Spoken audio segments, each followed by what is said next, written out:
1, 2, 3, 4, 5.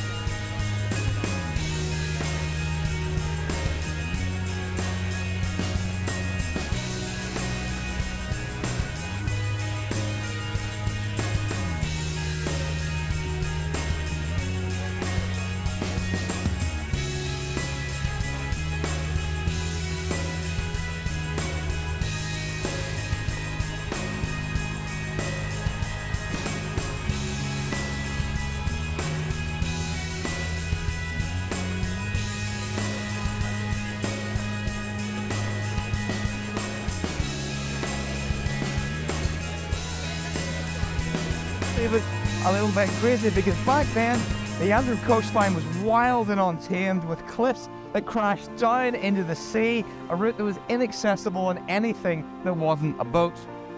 But William had his dream, and his dream was of a road, a beautiful flat road that would follow the coastline and bypass the steep climbs and drops of the Glens of Antrim and the Antrim Plateau high above.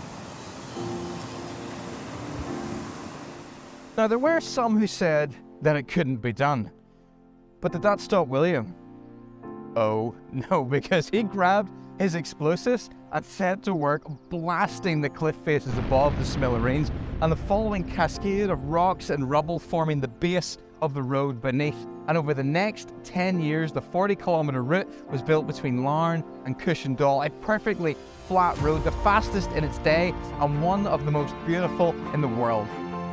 It transformed the lives of the people in the area, connecting the towns and villages around the coast with the rest of the country, and today it forms part of an incredible coastal tourism trail stretching all the way from Belfast up to the Causeway Coast. This road has been here through a lot of local and world history since 1842. The first flight, the telephone, the Great Famine, 2 world wars, the invention of the internet, rocket trips to the moon, satellite, the first wind turbine, social media, and of course, the modern running shoe. Whoop! The famous and faithful HMS Titanic conducted sea trials not far from here in April 1912, and in fact, possibly even visible from parts of this road. And just a few miles north, Guglielmo Marconi developed that lightning-fast, life-saving wireless telegraph system in the late 1800s, sending those first vital signals between Rathlin Island and Ballycastle. Generations of people have lived their lives and spent some of their best days on this thin strip of freedom, an unforgettable experience on a summer's day or during an angry winter storm. Those who travel its lengths remember its passing sights, like the black arch with the cliffs high above and the gulls crying out, the rolling hills on one side, speckled white with sheep, and the Irish Sea on the other. The headlands, the rocks, the seaweed, the castles, the boats, the harbours, the towns and villages, and of course, the people who live here.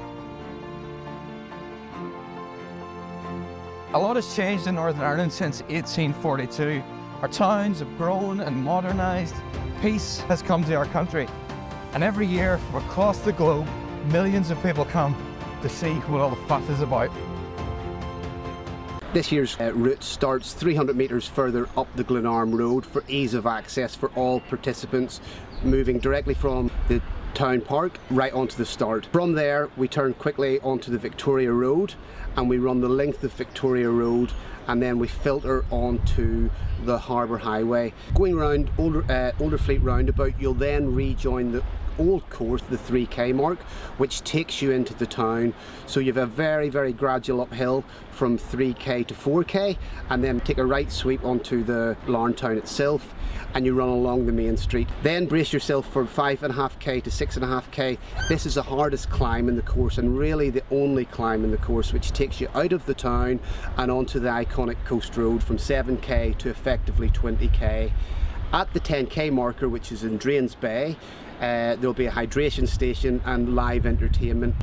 From there we make our way around past Cairndhu Golf Club around Ballygally Head and into the beautiful little village of Ballygally, where we do a loop between 13 and the 14k mark, and then it's back the way we came. So you'll have counterflow, so you will see some of the very fast runners running when you're coming on your way out, and then on the way in you'll be hopefully seeing some people behind you, and that takes us up to the 20k mark when we leave the coast road, down the promenade, and effectively you've got 1k to run along a beautiful Jurassic coastline on Waterloo Bay. From there you'll see the Chain Memorial Tower, and that's the finish.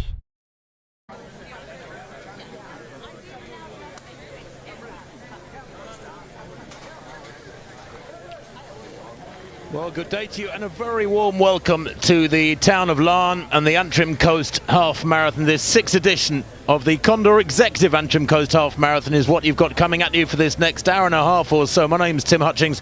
Alongside me here in the commentary box, Scott Overall, a Great Britain Olympian and the marathon distance from London 2012, and Kevin English, a coach and ex-athlete for Clonliffe Harriers down in Dublin. So a heck of a lot of knowledge, forget me, a lot of knowledge here in the commentary box as we look forward to this super fast half marathon, 21.1 kilometres, about 13.1 miles along the glorious flat and fast coastal road of Antrim.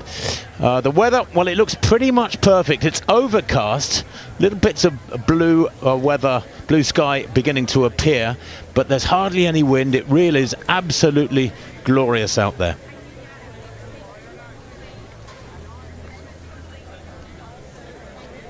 Well, as you can see, this is an incredibly picturesque part of the Northern Irish coast. We're on that northeast corner of the island of Ireland. And Scott, I mean, you've been here a couple of times before. You've run this race. What's your impression of the conditions today? Because I reckon this is about as good as it gets. Yeah, definitely, Tim. Definitely, Tim. Compared to last year, there was a bit of atrocious conditions last year with the rain and the wind. But yeah, today looks pretty good. You've got some blue sky peeking through there. Just looking at the flags at the finish line, they're a gentle breeze, but you know, nothing for these runners to worry about. It should be a good day of racing. Well, the start is due off on the hour, so in about 7 or 8 minutes time from now. There are over 6,000 runners have entered the race today. They come from over 40 nations and 5 continents: Europe, North America, Africa, Asia, Australasia even. It's the third largest nation represented is the USA after the UK and Ireland. And speaking of Ireland, Kevin, you're a coach from down south. A lot of runners come up from Southern Ireland to this race. What is it about the race that brings them up? Because you've got good racing conditions down there as well. Yeah, look, the first thing is it's a really fast course, and obviously this year it's a little bit of a later start, 11 o'clock, so it's giving people the opportunity maybe travelling up from Dublin, you know, where they can arrive up on the morning rather than staying overnight.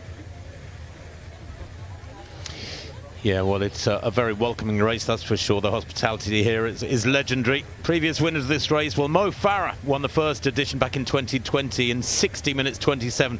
And remember that on the men's side, anything under 60 minutes is super world-class racing nowadays.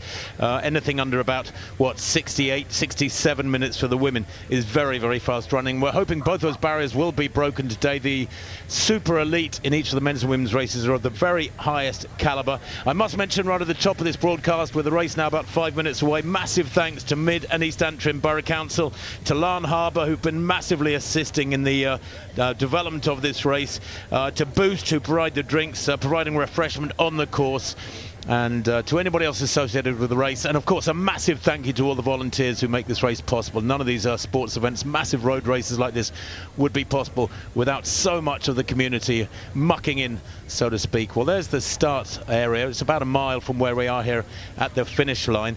It is a super fast course. You should have seen that description of the course just now. We're here by the Irish Tower, the Chain Memorial Tower at the finish line, and a double-decker bus. You might get to see us later on. We'll give you a wave. So we have a great screen here, wonderful pictures from the drone and the cameras on the course for this half marathon this morning. What in particular are you looking forward to, Scott? I mean, I always think that, you know, we talk a lot in distance running about race times, and we sort of create perhaps sometimes unfair expectation in terms of records and so on, but I just love to see great racing. Yeah, I think today, obviously, you got Jeffrey up front. He's obviously going to go for a pretty fast time. We know that pace is going to go through 5k for the men's side in around 14 minutes through 5k.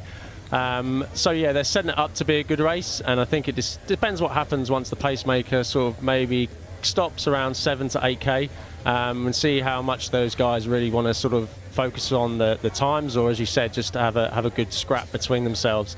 From a British point of view, I think Phil Sessman, talking to him last night, he does definitely want a fast time, but I think it depends on kind of who's around him at that point. And you know, if it's a bit hot up front, you know, he's going to be a bit cautious to go through 59 minutes, but we'll see what happens there.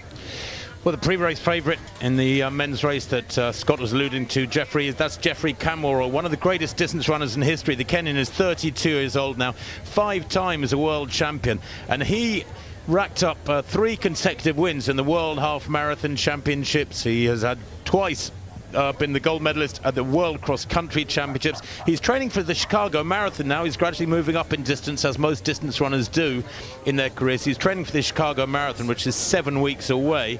Said he's been training 170 kilometers a week, and he's looking for the course record here today, which is 58:36. That is super quick, set back in 2023 by fellow Kenyan Daniel Mateko. And on the women's side, well, if anything, the women's race is stronger in depth. It is a superb pack in that women's race. The fastest is Lillian Kasait, a 28-year-old Kenyan, who has a best of 63:32. And again, big hopes of a course record here. It's 64:22 by Ethiopia's Yalamzef Yuhualo back in 2022 when she won by over 3 minutes. So she could have gone quicker that day if she'd had some competition. There's no doubt about that, which implies there are quick times coming. I mean, Kevin, you're a coach. You've got athletes running today. What would be your advice to not the super elite necessarily, but the good club runners tucked in just behind them there as we see them on the start line? Yeah, look, I think with all the athletes there today, they're at different stages during their training. So you got some maybe to have Chicago coming up in, we were saying 49 days earlier. Others maybe have later on, they might have Dublin, they might have Valencia, Frankfurt. So everyone is just testing their fitness. Some people are looking for PBs, others maybe are just trying to feel in the waters a little bit. I think pace judgment is obviously crucial at the start. It's a very, very quick start. So, you know, those that maybe haven't raced in a while, they sometimes might get a little bit carried away. So it's about just controlling the nerves and controlling the pace early. I think that's exactly right, especially as the early kilometers in this race are flattish, but there are 1 or 2 places where there's little undulations. Certainly between 3 and 4k there's a slight loop, and then between about 5.5k and 7k there's 1 or 2 lumps and bumps. And then they reach the highest point of the course at 7 kilometers, and then it's pretty much all either downhill or dead flat. There's a small climb at about 20 kilometers, but otherwise this is a very, very fast course, and a lot of the athletes coming from all over the world here today looking for personal best times. And thankfully, as a big P&O ferry goes past us here, just coming out of the lock right here beside the town of Larne, thankfully the weather conditions are absolutely glorious. There's hardly a breath of wind. Last night there was quite a lot of wind about, but it is beautiful here. And there we are. You see the start in a fairly unassuming part of town. It's on a small residential street. They take a left-hand turn about 70, a right-hand turn about 70 meters after the gun goes, and then there's a few zigzags around the town in what is generally an anti-clockwise loop for about 6 kilometers. As I said, a few undulations in those early kilometers, although plenty of fast flat running to enable the best athletes to get into a rhythm. And then it is very, very fast out along the coast. And funnily enough, they turn at a village called Ballygally about 10 kilometers up, where Paula Radcliffe's husband's parents live. How about that in that village up the road? Anyway, Phil Sessman just introduced the crowd. There he is to left of picture in the dark glasses. And Sessman, well, 32 years old. He's a 61.5 minute performer. Ran in the Olympic Games last year for Great Britain in the marathon, ran 2:13. Didn't have his best of days there, but he's a 2:08 marathon runner. He's very, very strong indeed. Also there, Vincent Mutai. I think that's him second to left in the white. Mutai, a 60-minute 13 half marathon run. That was in Cardiff last year, where he finished in second place. And You can see that, I think, I'm just looking for Condor. Is that him in the orange right in the middle? They're about to get underway here, and they are underway. The 6th edition then of the Condor Executive Antrim Coast Half Marathon heads away from the start line. The elite women there have got their own pacemakers. The elite men, of course, have got super fast pacemakers who hope will try to take them through to 7 or 8K. And Scott, tell us from your perspective, you run so many world-class races, tell us from your perspective, what is it for the elite runners as we see the masses pouring through the line? It's so well organised, this race. What is it for the elite runners that makes pacemakers so important? Oh, definitely. It allows you just to switch off and just focus on just staying, looking at the guy in front of you and just letting them deal with the pace. You know, you don't have to worry, you just have every confidence in the pacemaker to maintain that pace. Needs to be a nice even pace as well, not up and down through the various kilometres, which is maybe slightly tricky on this course, especially the first 5K, because as you said, Tim, it is a slightly fast first 5K. So, you know, pace judgment is crucial there. You don't want to overdo it the first 5K and then realise, you know, once you come up that gradual rise at 6K, you know, you've got a long drag up to Ballygally. So you want to make sure the pace is good. And yeah, just looking at this race, the pacemaker there, Afram, he's a last-minute call-up. You know, unfortunately, we lost the pacemaker for the men's race, so he's going to do a good job here. And as I said, he's going to go through 5K in around 14 minutes is what they're looking for, and then hopefully 10K in around 28:15 maybe, or 28 minutes. We'll see how that goes. Well, already you can see one or two of those very gentle undulations, and thankfully most of the turns around the town in these first 6.5 kilometres are fairly gentle turns, but already there is separation here from the 2 pacemakers and a couple of runners tucked in behind them, and the rest of the pack. There, I think, in the orange, in that lead pack in the orange and white vest, that is Jeffrey Cameron. And Cameron, well, he said to me yesterday he's not doing any more cross country. He's won that 3 times. That just sort of boxed up and done from his perspective in a spectacular way. Only somebody who's got world titles galore can speak.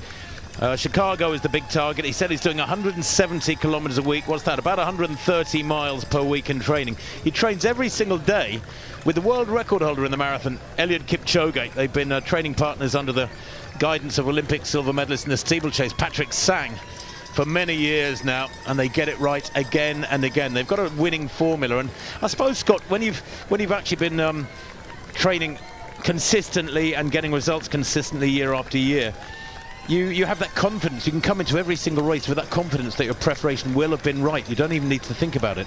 Yeah, definitely. I think you know, an example here, as we were talking to Phil Sessman last night, you know, he's PB going into London. He PB'd in pretty much the 5K, the 10K going into London.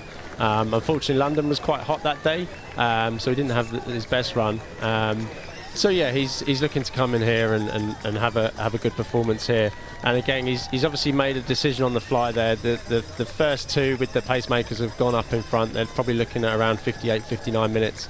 And you've got Sandra Moen, Hendrik from Germany, and Phil Sessman there working together. So they're going to be looking for a time, you know, very close to 61 minutes. But yeah, and yeah, there you go. There's the 4 of them away there, and then you've got that second group I was just talking about just behind them there. So there's clear separation. So it is going to come down to the 2 Kenyans having a bit of a barn fight when those pacemakers do eventually drop out around 7 to 8K. Kevin, we know that the first 6 or 7K here, as we've been talking, has got a few little climbs and undulations, but so majority of distance runners these days, certainly at elite level, tend to run negative splits anyway. They go out at nice steady tempo for the first half of a half marathon or even a marathon and come back quicker. And I suppose today you could say that's even going to be more the case, because the second half of the race is by far the quickest. Yeah, and I think, you know, ideally, you know, we would have been looking at pacers maybe to take them through to 10K. Today now just goes to show the calibre of pacemakers you need in these races. You've got Ephraim Giddy there pacemaking, who's the Irish record holder for the half marathon, and you have John Travers there, who's a 3:55 miler as well, giving a hand out as well. So you need to set the race up, but this race really is designed for that second half where you can kind of come through a little bit stronger. Like you say, most elites are finishing that a little bit stronger in the second half. Rather athletes to look out for here. We may not see much of them because that lead pack has moved away so quickly. As Germany's Hendrik Pfeiffer, the 32-year-old, he's a 62.05 half marathon runner. Ran that in Dresden actually 4.5 years ago now. But already this year he's run a couple of marathons, 2:11 in Houston and 2:21 in Tokyo. So while he's one of the leading Germans, he will be some way behind this little leading pack already, where Kamwaro in the orange and in the white to the right of that group, as we see them there from behind, Vincent Mutai, are pushing along and have built a lead of what, about 40 or 50 meters. The women's race, I think we're going to see more of the women as they get clearer from the pack and all the male club runners. The women's race, one athlete to look out for in particular, Karin Grovdal. She's looking for the Norwegian record. She's hoping to run 66.30 today. The Norwegian record is 66.40 by Ingrid Christensen. That was in Sandnes in Norway back in 1987. And if Sandnes rings any bells, that's because it's the hometown of the Ingebrigtsen family. Jakob Ingebrigtsen, the Olympic champion at 5,000 meters from Paris last year. So going for that Norwegian record is Grovdal. We'll try and keep you abreast of that. The favourite probably is Kazait of Kenya, Lilian Kazait. 5th in the Olympic 10,000 meters last year. And when you bring that 10,000 meter track speed to road racing, to the half marathon distances, it just gives you that extra gear, that extra confidence. Although this is only her 3rd half marathon, she's relatively inexperienced. Set her personal best last year when she was 3rd in Valencia, the city on the east coast of Spain, where incredibly fast times are churned out at 10k half marathon and marathon every year. And the world's elite athletes flock there to some of those Spanish races, Seville and Barcelona as well, because conditions are always so good in those winter months either side of Christmas. You look at October, November, December and February, that's when the conditions are so perfect down in Spain.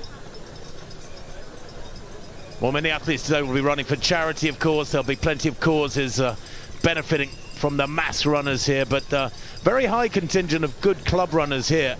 And I suppose, Kevin, you know, with the way that the sport of distance running has been booming this last few years, park runner all over the world, but particularly in the UK, and with the shoe technology that's coming, so many athletes now can run quicker times than they might only have dreamed of a few years ago. And so they want to come to races like this, where the training they put in gets rewarded and their training is reflected by a great time. Definitely, and also the major benefit you have with these shoes as well as the recovery side of things. So although, you know, you're running a hard race, normally you might take it down week after. Athletes then are going straight back into a block of training then for their marathon maybe. You see the masses here are absolutely flooding through. We've got club runners from all different counties, all different countries. Everyone has different objectives out here today. Nice to see the sunglasses are on this year, and we have the front group here right coming through now. Well, we have, yeah, many of these athletes planning a marathon in coming weeks, either in Berlin or Chicago or New York or Amsterdam. There's so many to choose from in this day and age with the way the sport is booming globally. There's over 1 billion runners on the planet now, I heard last year. 1 billion runners. That is quite a lot of shoes being sold by the various shoe companies, who are rubbing their hands in glee as each month goes by and they rack up their billions in profit. And it is athletes like this running for their shoe companies, plying their trade and advertising the shoes, so to speak, that makes it convincing for the masses to spend $200, $300, $400 or more, or £200 or £300 on shoes per pair to get those personal bests. We'll bring you splits as soon as we can. We're not getting any splits through at the moment. 8:12 at 3k, I understand. 8:12 at 3k for the leading men. That is good fast running. And Kamwaro and his compatriot beside him have only got the one pacemaker now, Vincent Mutai. Sondre Moen looking for a solid time here today, but because he's planning Valencia in early December, the Valencia Marathon. But I think he's not thinking of sub 60 here today, Scott, so much as a solid run, probably 62 minutes, something like that. Yeah, I think, given that the fact that he hasn't gone off with the leaders there, would suggest he's looking for probably somewhere high 60, low 61 minutes, and he's working together with Hendrik and Phil there. You can just see them there in the background.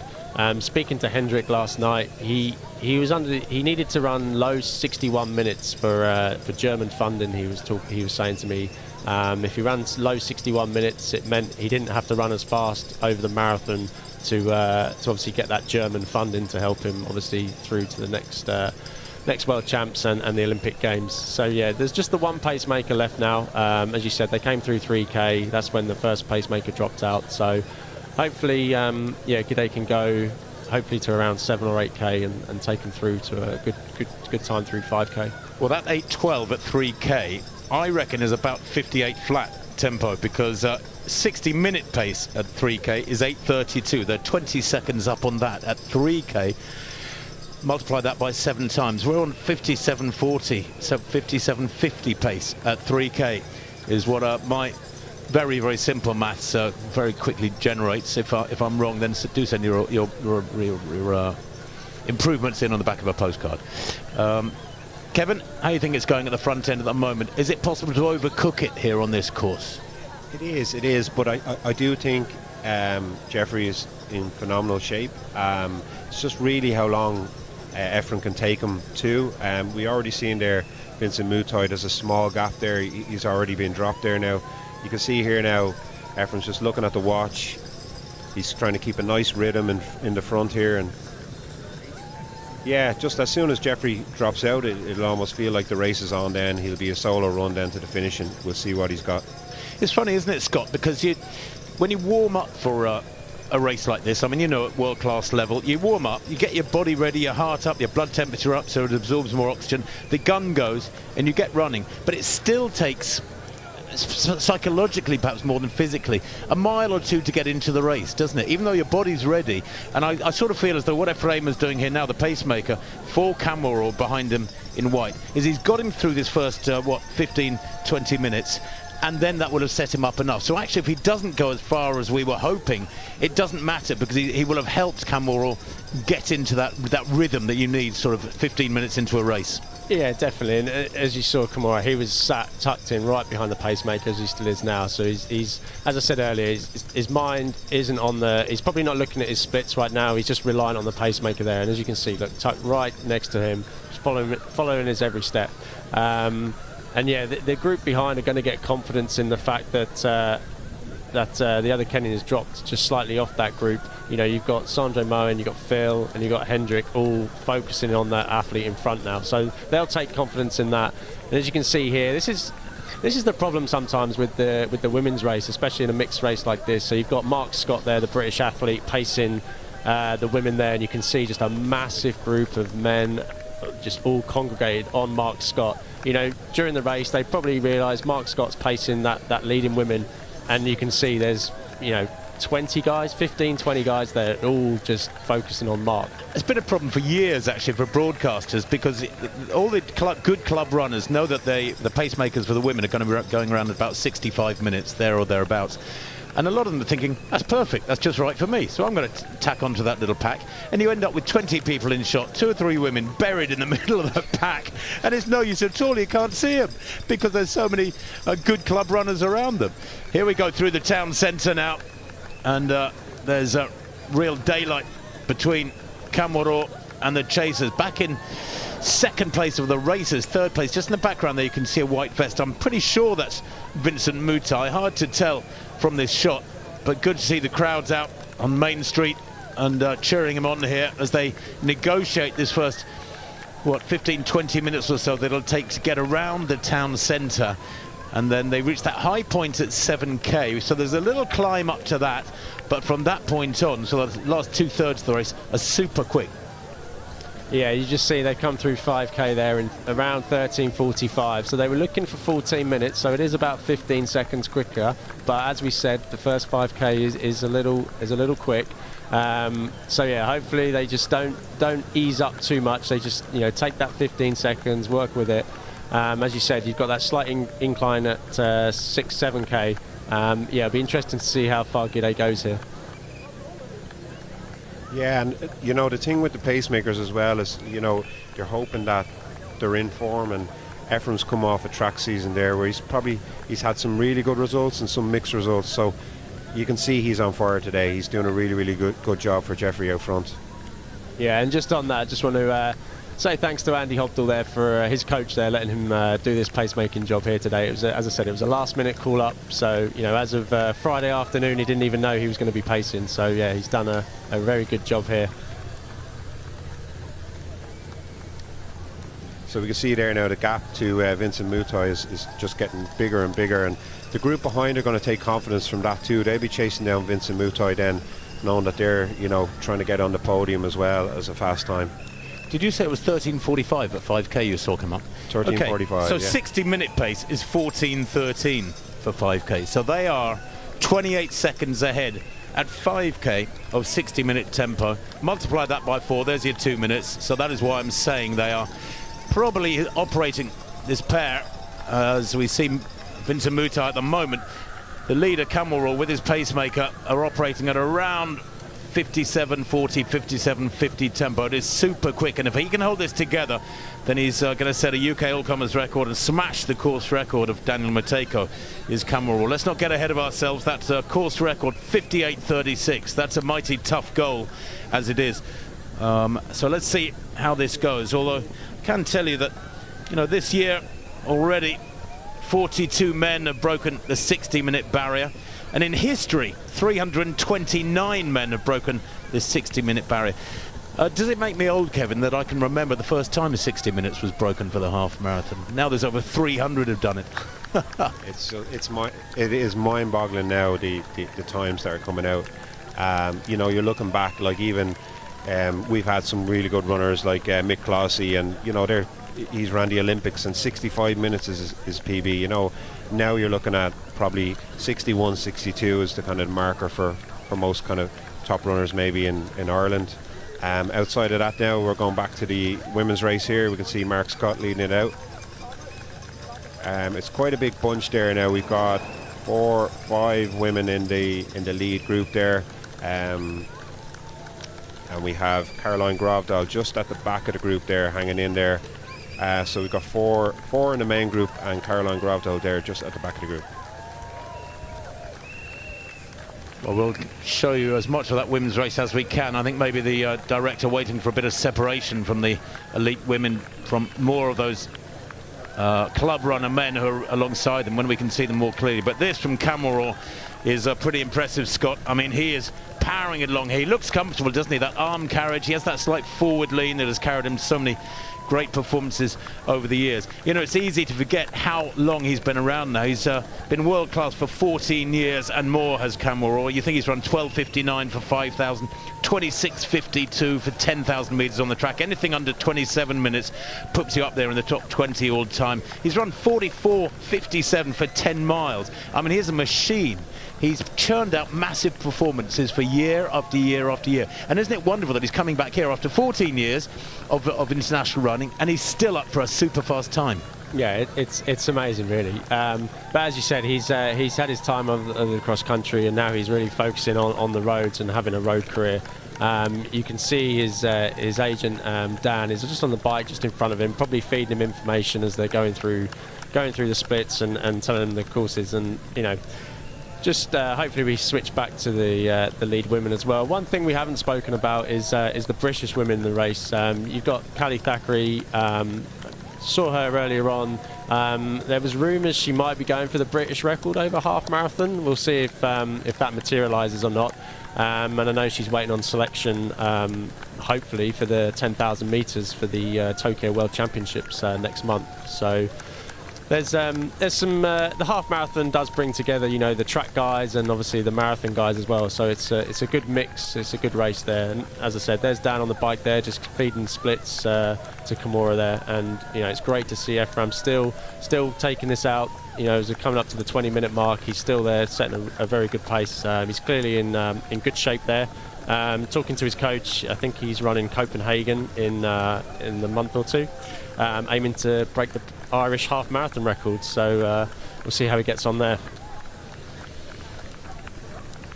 Well, he's doing a great job. I mean, to be there at this tempo for 20 minutes for Ephraim is quite spectacular.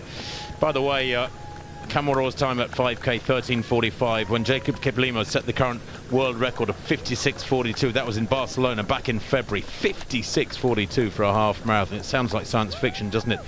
He went out in 13.34. And then his second 5K, wait for it, 13.12. That was before halfway in a half marathon. It was insanely fast. It was a 48-second improvement. And Jomif Kejelcha's world record from Valencia in October last year. So when somebody improves a world record by 48 seconds, then you think, well, there must be other chunks to come off it, I guess. As the athletes train nowadays with the improved technology in the shoes and better medical backup, better dietary advice, better psychological advice. I mean, there are so many little incremental things. You know, we talk a lot about the shoes, Scott, but the little incremental improvements that have made athletes better and better. It all comes together, doesn't it? It all adds up. Oh, absolutely. You know, even, you know, I know we speak about the shoes a lot, but the shoes make you run slightly differently. It's a recovery. You know, you add in the SNC, the strength and conditioning all around the shoes as well to get those small benefits as well. And yeah, the nutrition, everything now is geared towards having that optimum performance there. Yeah, it's and you know the Kimura especially, you know, they've got that Team NN running group there based in Kenya, and they have, you know, it's sponsored by Ineos. They have, you know, a lot of money thrown at them to make sure everything is geared towards running fast times and you know, world records at the end of the day. Well, we saw Cameron just now as we see these masses pouring around the town section of the course here in Larne in Northern Ireland. We saw Cameron having just negotiated the highest point at 7k. There's now 21.5 minutes on the clock, and Cameron is now, with the undulations of the first 6.5, 7 kilometres behind him, is able to enjoy a slight downhill section and then the fast flat route along this glorious course along the Antrim coastline. They go through the Black Arch, a small tunnel built in back in 1842 by William Baldsoon. The Battle of Larne Loch took place in Larne back in 1315. It was the last battle of when the Irish drove out the Vikings. But here we are on the flatter coastal section now, and still Ephraim doing an incredible job here. I wonder if Cameron is biding his time here. He will note if there is a slowing, and in fact Dan van Berg there on the left, who is acting as both a safety advisor, I suppose, for the race. You can remember, I'm sure, back in 2004 when the lead marathon runner was tackled, a Brazilian was tackled in the marathon in the latter stages by a lunatic monk. Well, since then, most races have had cyclists alongside them as a safety factor. It has to be done, but Dan is also able to give a shout out to Cameron here as to his splits. Nothing wrong with that, just being able to advise the athlete, but without any physical help being given, not allowed to pass in bottles or anything. The race referee last night made it very, very clear that he would not put up with any interference from people along the course. The race referee, George Maybury, has come up from Dublin, over 30 years experience. He'll ensure the rules are adhered to here. Well, they couldn't have asked for anything better than this. 12 months ago, I wasn't here, Scott, but I understand the rain was coming almost horizontally. It was windy and cold and absolutely horrific. After the first 4 years, weather was pretty good. Last year was the one bad one. Today, the sun is actually breaking out as we speak here at the finish line. It is absolutely perfect. Yeah, it is perfect conditions for racing.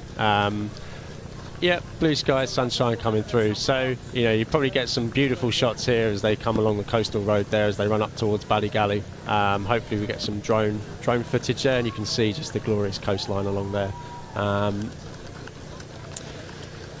Well, there's the lead vehicle. I think race director is in that one. James McElroy, who has been the driving force behind this race since the get-go back in 2020, when he was able to tempt Mo Farah over here. Farah won in 60.27, and then the course record set 2 years ago by Daniel Matejko, 58.36, the women's course record. Well, back in 2021, Ethiopia's Yalamzef Yahualo ran 63.44, but on later measurement to check the course, because it would have been a world record, it was 54 meters short. So that 63.44 was ineligible. The course record now on the women's side is 64.22 by Yahualo, who came back the following year. There is the Black Arch, very famous little tunnel there. It's very narrow too, and In about half an hour, athletes will be going through that tunnel in both directions. It's going to take a little bit of management by the officials out on the course. There is Mutai back in second place effectively once the pacemaker with Camera drops out. You can see how narrow that tunnel is. And the Black Arch negotiated on the way out. Now that's interesting. That pack of, what, 4 athletes catching Mutai by the looks of things. It's Omar Hamed, Hendrik Pfeiffer of Germany, and Phil Sessamon are running a cautious. There is Hamed. And Omar Ahmed, is it?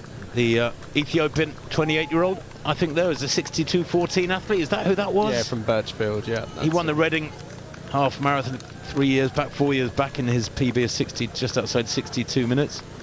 Yeah, Birchfield Harry, coached by Dave Lawrence. He's running on his own. I mean, it can be tough, can't it, Scott, if you're on your own for the majority of a half marathon. You know, if you're sort of redlining, you want to be redlining, but not going into the red.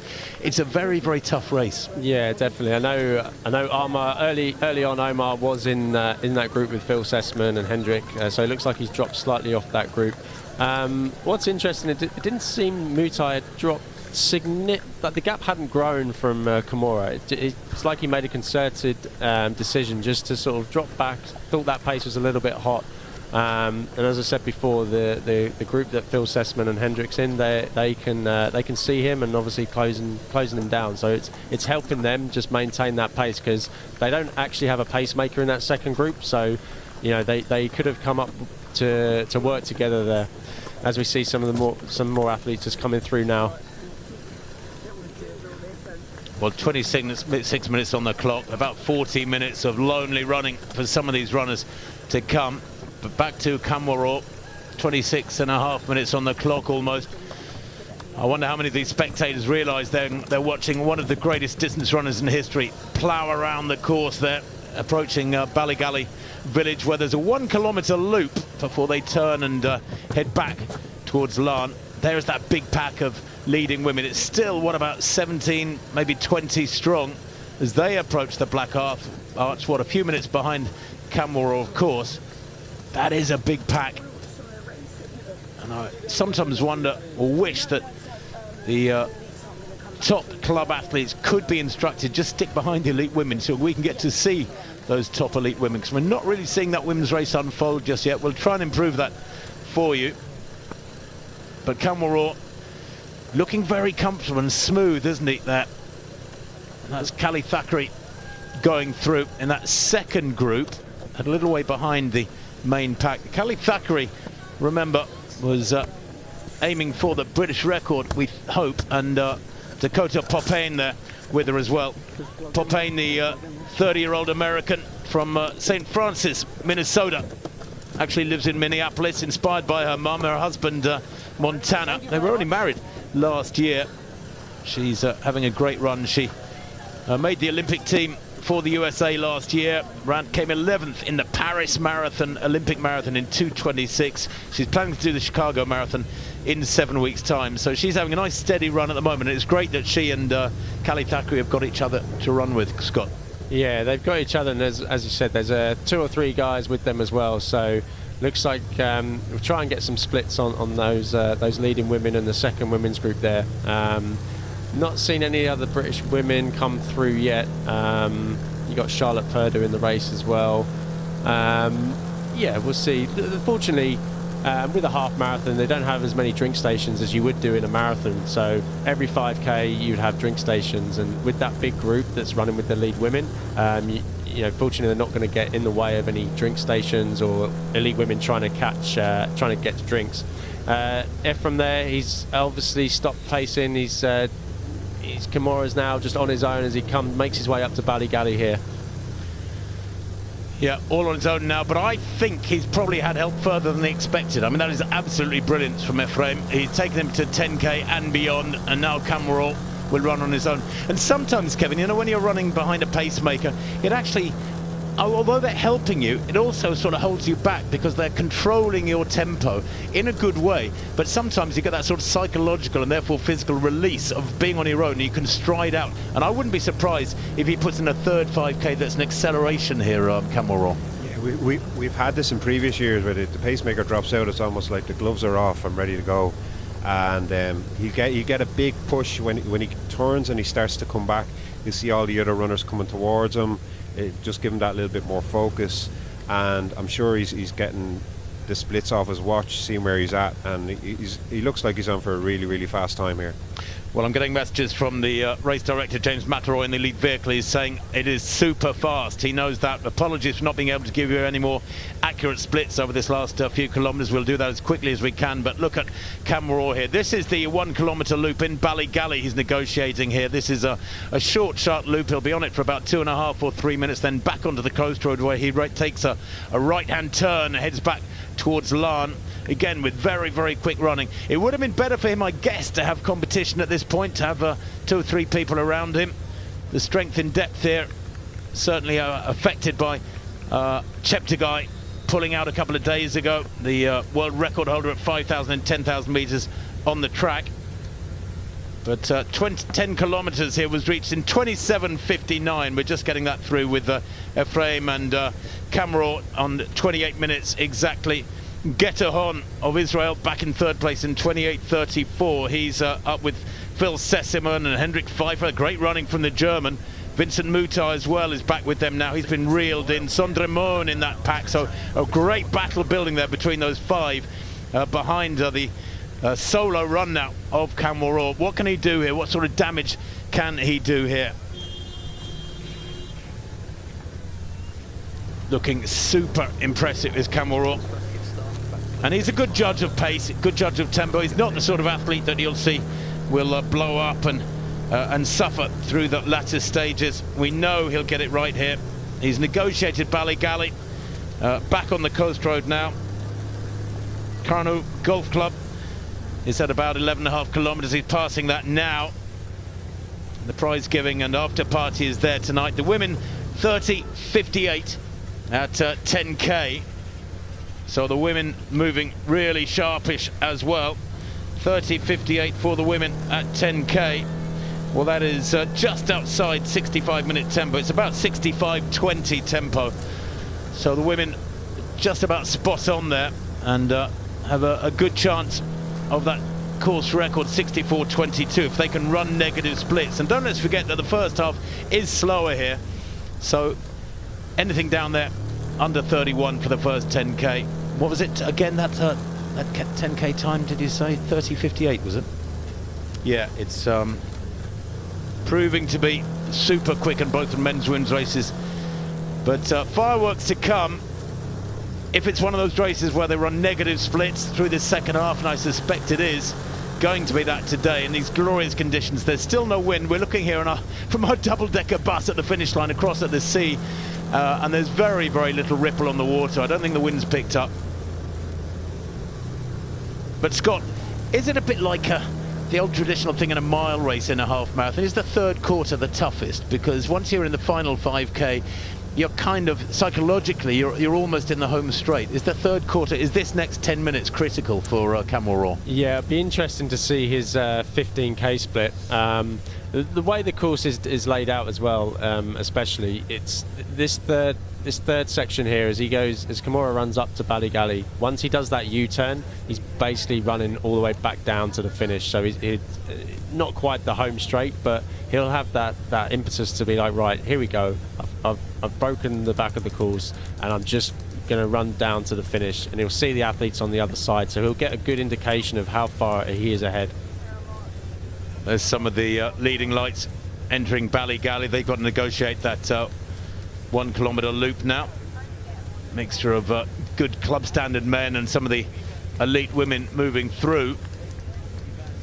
There is one section on the course where there is a black spot, so to speak, for our cameras, and the signal weakens, but the cooperation from the residents of Ballygally and the rest of the course around the town of Larne as well is so much appreciated to enable this race, the road closures and the race to go ahead.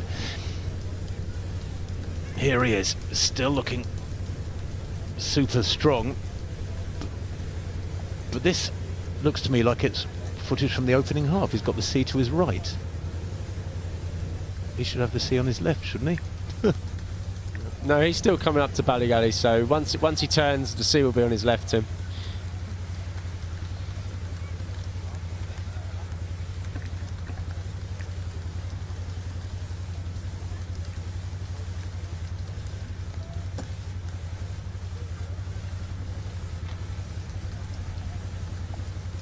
Well, we're told that shot was live, but I thought the sea would be on his left now as he heads back towards the town of Larne. There's 35 minutes on the clock, give or take a few seconds. I think they've been running for 35:04, so 34:30 on screen is the clock's about the clock on screen is about 30 seconds off, I reckon.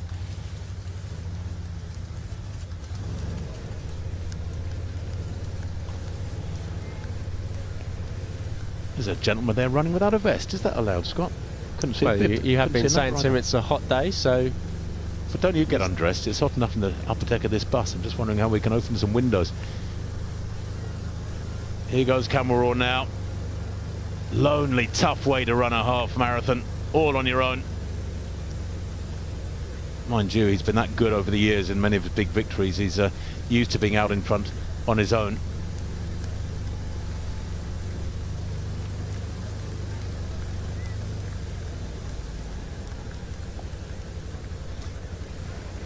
Yeah, it'd be interesting to see how that leading women are getting on, and I believe Mark Scott's gonna pace them all the way to the 13.1 miles. So we'll see how that's unfolding. Maybe we can get some updates on there.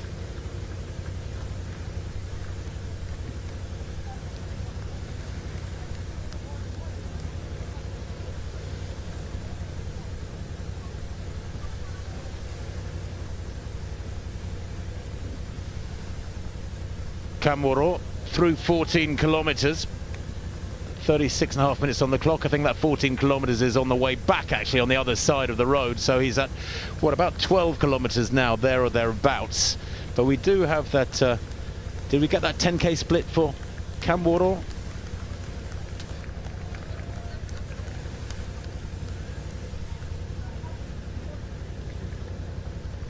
So is this Ballygally. The main pack pouring along the road there, or the top runners moving through. Some glorious beaches along this stretch of the Antrim coast.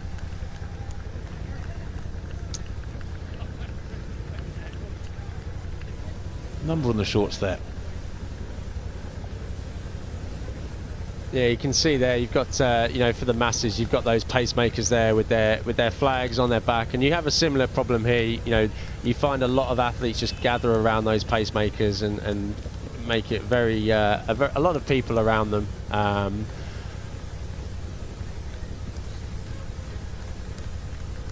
Here we go, here's Kimura coming through Ballygally. He's starting to make the turn now, this 1 kilometre loop you were talking about earlier, Tim. So once he comes through the town here, he'll have the sea coming back down on his left, and he'll be coming back down towards us here, down on the promenade here.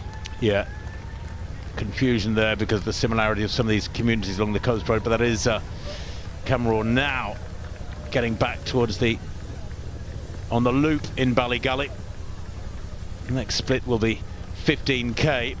Cameraw with 38 minutes on the clock, 2/3 of the race behind him.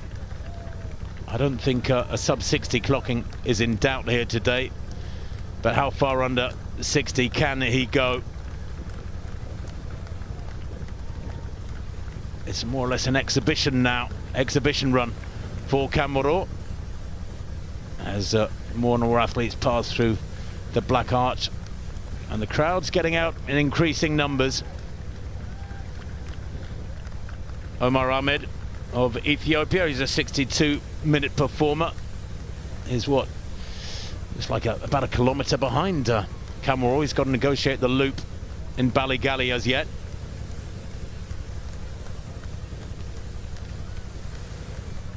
So at the moment we have the lead ladies are on track for around 65.24.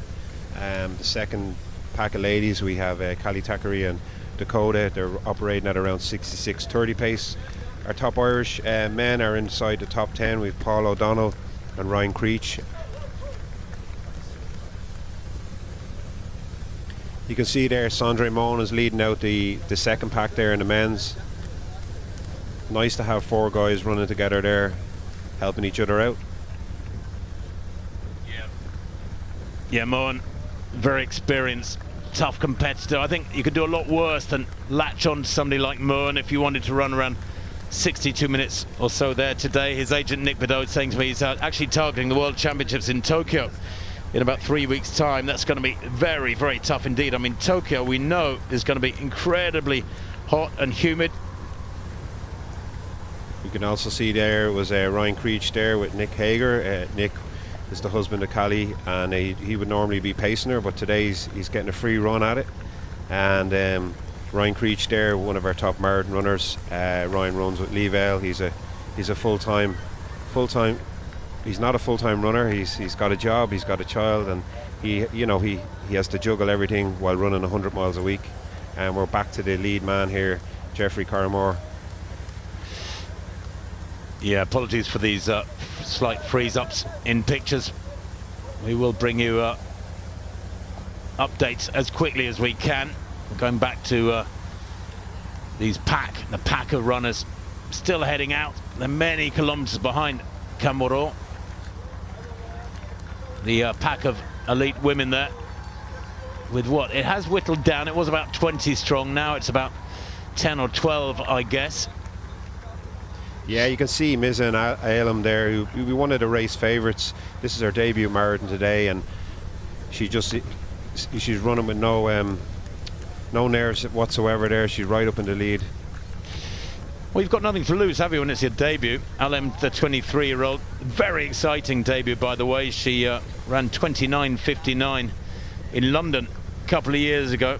But this is her first race of this year, so I don't know whether she's been injured or what, but it'll be interesting to see how she goes, although she is up in the lead pack of leading women. Mizam Ailem, the Ethiopian World Junior Champion over 5,000 back in...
Well, I hope you're still with us. Apologies, we had a complete power loss here at the finish line, but things are back on track now as we see the splits at 15k, and I think that 43.13 for Sessamon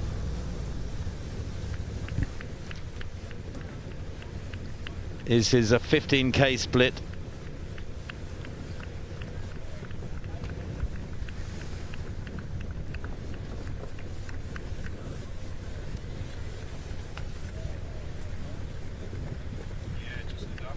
Well, profuse apologies if you're getting the same breakups in picture as we are at as we're getting here for this feed.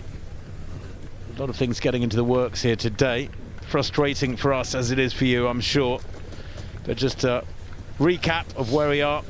If you've joined us in the last few minutes, or tried to join us in the last few minutes, the men's race, they went through 10k in 28 minutes exactly. The women's race, they went through 30.58, setting up super fast times. The women look to be on schedule for something just inside 65.5 minutes, and the leading man, Geoffrey Campbell, who we haven't seen for a few minutes, we'll bring you an update as quickly as we can, of course.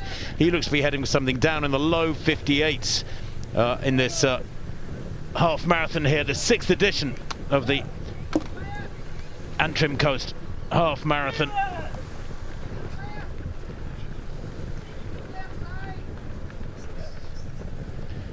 Cameron now has got his own crowd. They'll be cheering him on as he pours along the road here.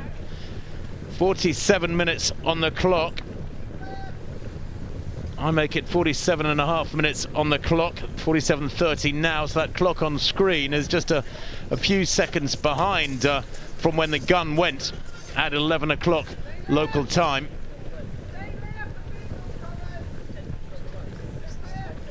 Many of the club runners, I'm sure, are in awe of the speed that he is pouring on here. He's got about 11 minutes of hard running to come, Camoro. So he's roughly 4 kilometers out. He's at about 16k now. We'll bring that 15k split for him as quickly as we can. We can see Phil Sessamon split 43.13. We haven't got a split for Camoro, the race leader, at the moment.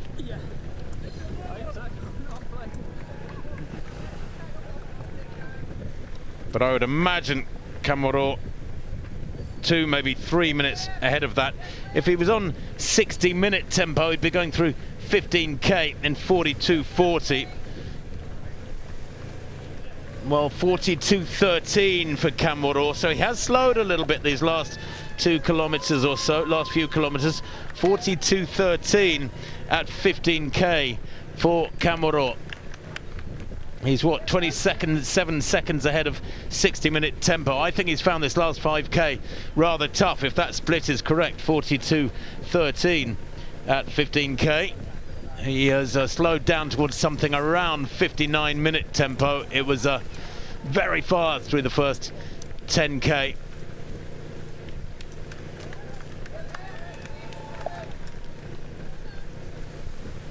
Sessamon on 43.13.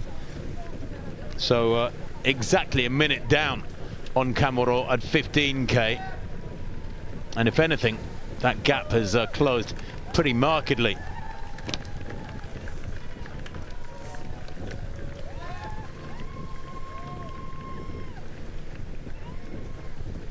Camoro is tough though. This is a man who can dig super deep. He has qualities, he has gears that the vast majority of elite distance runners around the world do not have. And if anybody can accelerate, pick it up in these last 3 or 4k, it is this man who at the age of 32 is still in very, very fine fettle indeed. He has a steady training week. He rests on Sundays, puts in a very hard 6-day week with 2 strength and conditioning sessions, a tempo run, a session of long repetitions and a long run amidst all that. But this for him is obviously a very, very good preparatory race from the 7 weeks out from the Chicago Marathon. Small adjustments can be made with the feedback from this. The women, by the way, at 15k, still on schedule for something around just inside 65.24. If you are getting these same breakups in picture that we're getting, we can only apologise, but if you're not, well, you're the lucky ones, because we are having a few technical problems here. Camero still looking strong. I'd really like to see him side on, I guess, if I was being fussy about it, and I'd then get an idea of whether his stride length has chopped a little bit, because he does seem to have lost about a minute or so over this last 6 or 7k, really, since the 10k point. He maybe overcooked that first 10k, because it is fairly tough through to about 6.8k, 7k, the high point on the course, and then it speeds up. And if he ran very aggressively from 7k to 14, 15k, then he will be suffering now. Yeah, we just saw him there come through 18k, so he's got about 3k left. And as you said, Tim, it's about how much he can dig in these last 3k. You've got a nice downhill section with about 400 meters from the finish, so he can definitely make up some time. As you said, it'll probably still be under 60 minutes, but we'll see how far under it is. It looks like he's still running well, though. He's here we go here, Tim. There's a side shot you were looking for as he comes back through the tunnel. As I said, just under 3k left now of this men's race. Well, Kevin, what would your advice be to an athlete? If you could have a whisper in his ear right now as a coach of many good athletes, what would your advice be to him here? How do you play that psychological game to trick him into pushing hard? Yeah, I think now at the moment he's just got to focus each kilometre, each lamppost, just looking ahead, keeping good form. He knows that there's a nice downhill into the finish, the last K then, you know, that's where you're going to get the crowds encouraging him, and he's getting great encouragement there along the way. People are taking out their phones, taking videos and taking snaps of him, and I'm sure he's not noticing that, but yeah, he just needs to keep a good form now.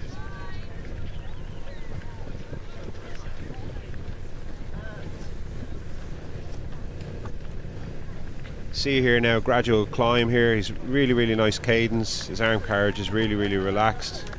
If anyone's looking for good form, just look at Jeffrey right now.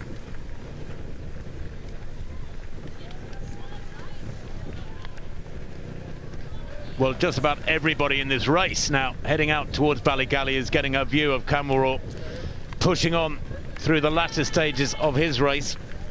And there's the chasing group there. You've got Sanjay Mohan still leading that chase group. It'd be interesting to speak to these guys actually afterwards, because I know they were talking last night about sharing each kilometre, sharing the pace, sharing the workload. But it just looks like Mohan's just been taking that the whole way. Well, nice little battle building up there amongst that chasing pack. What a contrast between their experience here today in Larne and that of Jeffrey Camero. It is crowded on that strip of road, and I know that James McElroy would love this race to grow in numbers and status, and in years to come he'll have to have wave starts, I suspect, if he wants to be able to add any numbers in places. The race clearly is at almost maximum capacity, but everybody enjoying themselves on a glorious morning here in Northern Ireland's Antrim Coast Road. 53, nearly 54 minutes on the clock. I in fact make it about 54:20 now, and Camero, with probably only about 5 minutes of running to come, he's less than a couple of kilometres out.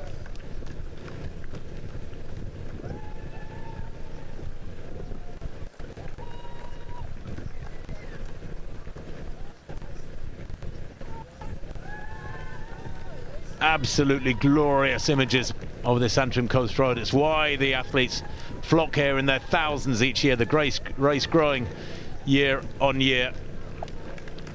Scott, did you have any sort of mental tricks you played with yourself in the latter stages of marathons or half marathons when you were absolutely redlining and you know you'd got a couple of kilometres to go? What would you be telling yourself? Yeah, a couple of kilometres to go. It's kind of it's just focusing on the finish. You know, you kind of start thinking, right, where do I train at home? You know, I've got a 3-mile loop at home, right? I know that 3-mile loop inside out, and I've got 3 miles to go, and I just think, right, let's just get to that point, and you start visualizing things with the last few kilometers to go.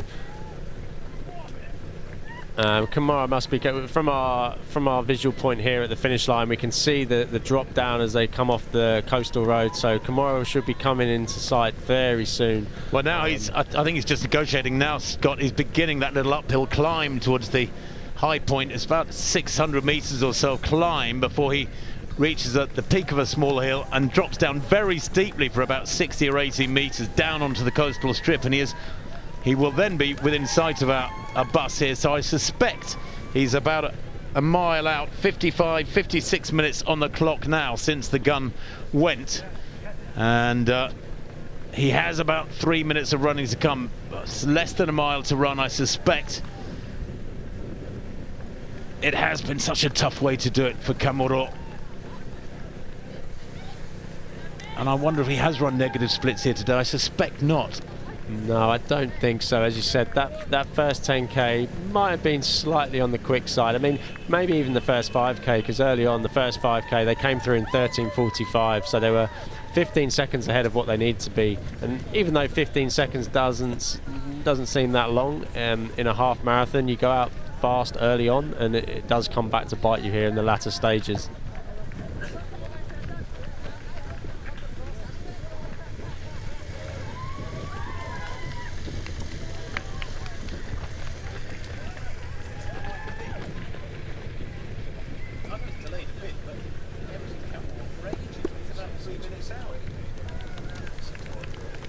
.56.49 at 10k, at 20k. We understand Kamuro. Yep, he's just coming down that downhill section now as he's come off the coastal path now. So he should be coming into sight of our position here. Well, I'll tell you what, he's only about 4 seconds at 20k inside. If that split 56.49 is correct, he's only about 4 or 5 seconds inside 60-minute tempo. So he has been suffering like mad these last few kilometers, Kamuro. Unless my maths and timing chart is out completely, Kamuro has got a little way to go just yet. And now he is on the coastal strip. He's negotiated that very steep downhill. We didn't see that, but Kamuro now on what is probably the narrowest part of the course, pushing on. He's got about 800 meters to run. We can see the blue flashing lights here from our vehicle. And Kamuro with 58 minutes on the clock now. At one point he was on sub 58-minute tempo. Well, this is one very, very fatigued Geoffrey Kamuro. At the age of 32, it will still have been a fabulously strong run here today. It will be a half marathon for this man who is so experienced. Remember, twice world half marathon champion. It will be a performance that he will look back on and feel he could have handled it tactically slightly better in terms of spreading his energy over the two halves of the race. But I guess, Scott, you have to attack these races sometimes and perhaps go out into the unknown. Yeah, definitely. It's exactly what some of the athletes were talking about last night. I know talking to Phil, he was getting messages from Emil Caress, his training partner, and Emil was just saying, just go for it. Well, you have to take those opportunities. Here he comes now, the blue light with the police outrider out in front, giving everybody plenty of warning around the course that he is on his way. He's not far behind. He comes into the last few hundred meters now, and Kamuro, as we see athletes further back down the course, has about 200 meters to run. He's charging for the line as Kamuro. The crowds here at the finish are absolutely enormous. The Chain Memorial Tower welcomes him home, beckons him home. The man who's 3 times world cross-country champion, twice world half marathon champion. He's a super fast marathon runner. He's a 2:04 marathon runner. That was second in the London Marathon a couple of years ago. Here he comes now. It's been a very, very tough journey along the streets of the Larne city roads here, but he crosses the line there in unofficially 59:47. It is still a long way under 60 minutes, a time that he will probably be a little bit frustrated by. But with 7 weeks to go, you can make those changes. In the old days, they would run a half marathon about a month before a marathon. It gave you very few options and time to change anything. But Kamuro there, now with his coach Patrick Sang, will go back to their coaching book, scratch their heads and figure out how to get things more right come the Chicago Marathon. in 7 weeks' time. Scott, your assessment of that very, very comfortable win, but in some respects a performance that escaped him a little bit here today by Camel. Yeah, I think as we keep saying, it's probably slightly overcooked that first 5k, 10k. I'm just looking at Kimura now, just out the window, just after the finish line. He doesn't look necessarily that tired. You know, maybe all the marathon training. You know, you get to a point where, you know, the half marathon, he's going to be looking to go through halfway in Chicago, probably not a lot slower than what he's done today, albeit on a different course. And the battle for the minor places is building up now as the second pack come through. They're sprinting like mad towards the line. It's going to be very, very tight indeed. I think it's Omar Ahmed in second place, is it? Sessimon in third, working really hard towards the line here. Ahmed moving incredibly well. And the time as he crosses the line there, 61.16. Sessimon about a second down too. Tadesse Getahon, we think it might have been in second place, the 27-year-old Israeli. He is a 60.47 athlete. He's about 30 seconds outside his best. So the first four home there. I think Sessimon will be pretty happy with that one, don't you, Scott? Yeah, they'll be very happy with that. I think that's actually a PB for Phil Sessimon. Annoyingly, probably just dipped under my 61.25, which we were joking about last night. So yeah, congratulations to Phil there. Yeah, it was a good scrap they had, and they all ran fast, and it shows they're working together. 4 or 5 of them there throughout the whole race. I think they'll be thanking Sanjay Moen there for taking them through at least to around 15, 16k before fighting out there for the battle down to the finish line. Well, it looks like unofficially the winning time for Camel 59.51. Getahon 61.21, a few seconds slower than I thought, and Phil Sessimon 61.22. But Hendrik Pfeiffer back in 5th place, and Pfeiffer 61.28. And for Pfeiffer, that a massive personal best, some 37 seconds personal best there by the German. He will be delighted with that one. He's 19 times a marathon runner, and rather bizarrely, he ran 4 marathons last year, including 2 sub-210s. So he's a man with strange racing patterns, Pfeiffer, but he's got it very right today. Sessimon, well, he said he was in shape for a personal best. He said, I'm very strong, I've improved my speed. He ran 13.29 for 5,000 in Dublin recently. That was a personal best. That's Mutai coming there across the finish line. It looks like he's limping slightly, so maybe he did have a problem during those early stages of the race, but yeah, he's done well to finish there. Yeah, that's a shame. Mutai, who set out at a very, very quick tempo indeed. He was with Camel for the first 4 or 5 kilometers, maybe slightly more. But he will hopefully not be carrying anything significant injury-wise. Big gaps now behind those super elite, of course. The women who we believe have been on around 65.30 tempo for much of the race cannot be far away now. We've got 63.5 minutes plus on the clock as things stand.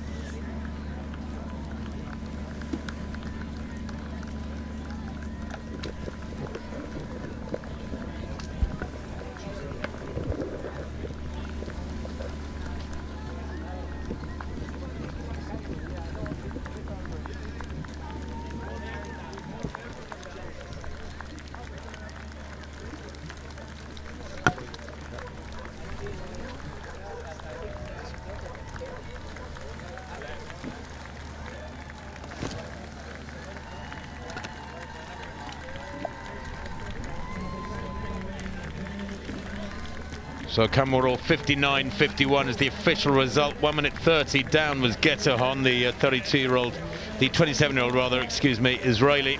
Phil Sessimon, 1 minute 31 further back, and Sondre Moen in 4th place ahead of Hendrik Pfeiffer, the Norwegian, and the German in 4th and 5th, with Mutai in 6th, 3 minutes 12 down on that winning time. 59.51.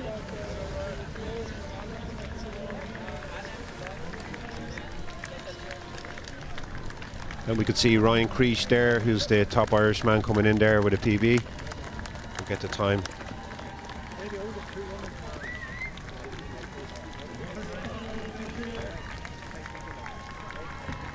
So Camel not as tired perhaps as we thought he was, but these athletes do recover incredibly quickly. I think within the time frame of his racing, he just spread his energies slightly askew here today. Delightful fellow cameraman chatting to him at dinner last night. He sounded very, very calm and confident, and he got it pretty right here. With the race winner coming through there. And the leading women coming home, and if that is correct, they have run around 65.45. Mizan Alem in her debut here. We knew it was an exciting debut from Alem. She is a fabulously quick track racer.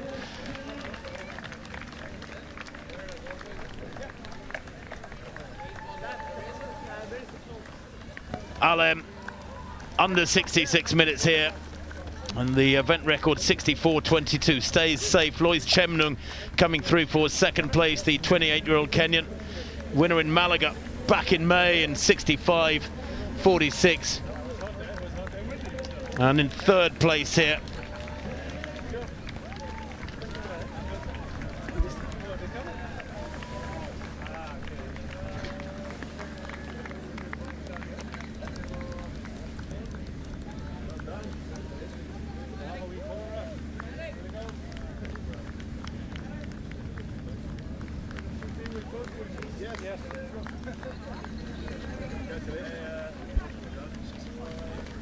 the official winning time in the women's race here in Lawn 65.38.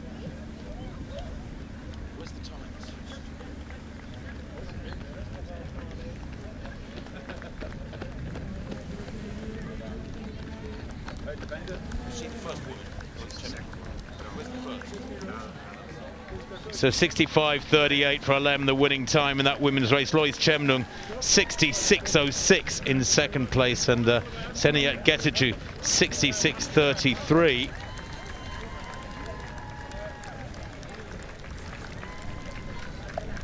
Other athletes are coming through. Popane goes through, and the women packing through now. We'll bring you these times as quickly as we can.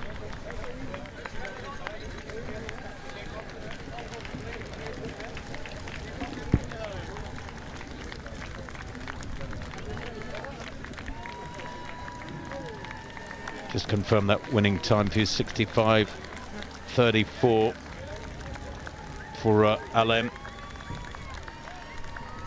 Chemnung second, Getachew third, Grovdal in fourth, Kazait in fifth. Kazait was many people's favourite before the race, and Dakota Popane back in sixth place in that women's race. We'll bring you those times as quickly as we can.